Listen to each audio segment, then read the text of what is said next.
Senator Cory Booker of New Jersey came out against it last March, saying, quote, "For the sake of our vulnerable populations, for the sake of America doing big things again, the filibuster has to be reformed." He is a co-sponsor of the For the People Act, as well as the John Lewis Voting Rights Act, the two pieces of legislation that Biden advocated for today. And Senator Cory Booker joins me now. Senator, your reaction to today and the speech today, and what kind of effect you think the president stepping into this has? Well, first and foremost, I think the president recognizes we're at a fundamentally inflection point in our democracy. You have this wave of voter suppression laws that are being passed now, really sourced by the big lie that somehow the election that Trump's own highest administrative sort of officials were saying was free and fair. Somehow we need to get these voting laws to fix something that's not broken.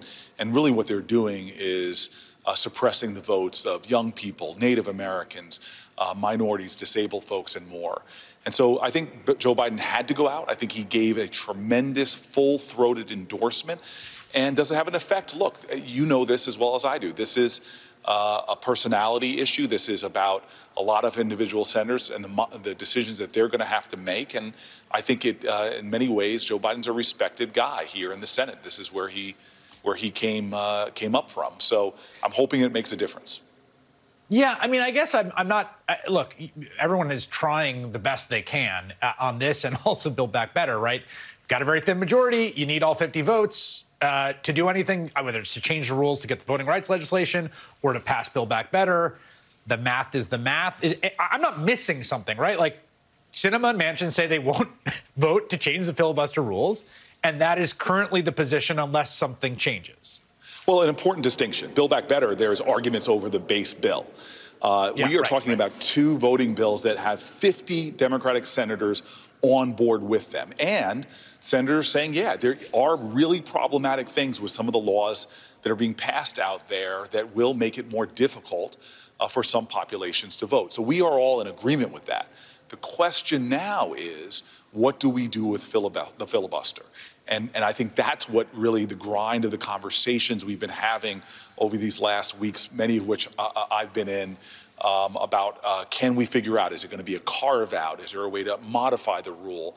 But the idea for most of us is this is the sacrosanct, most important right of a democracy, the voting of the people, and we need to make sure that we find a way to get this done. Wait, when you came out, I mean, there has been progress on this, or at least migration among Democratic senators. I mean, back when I was 12 years ago during the Obama administration, when I was covering U.S. senators, they tended to not want to change the filibuster. And part of the reason is it does give each individual senator more power. I mean, just in a sort of mathematical sense, like there's fewer of you that need to get together to block stuff. What was your migration? And it does seem like if you take a step back, there's been a lot of movement into the column of we need to do something here. Yeah, look, I'm going to be honest. I was one of these people that was really afraid. I saw Mitch McConnell, Paul Ryan, Donald Trump, trifecta. If there was no filibuster, I can only imagine what they would have done. And I was very worried about the most vulnerable populations in America, really so many Americans, what they would have done on the fundamental right of a woman to control her body, for example. So I had a lot of those fears and a lot of those concerns. Now, I migrated quickly. One, the history of the filibuster. It's not part of our history. It's not in the Constitution. This is something that really flared up and used to stop civil rights legislation, really to stop the rights of minorities. And the fact that the law has been changed, the filibuster rule, excuse me, has been changed in the 70s, in the 80s. It was changed in 2013. Mitch McConnell changed it to get Supreme Court justices there.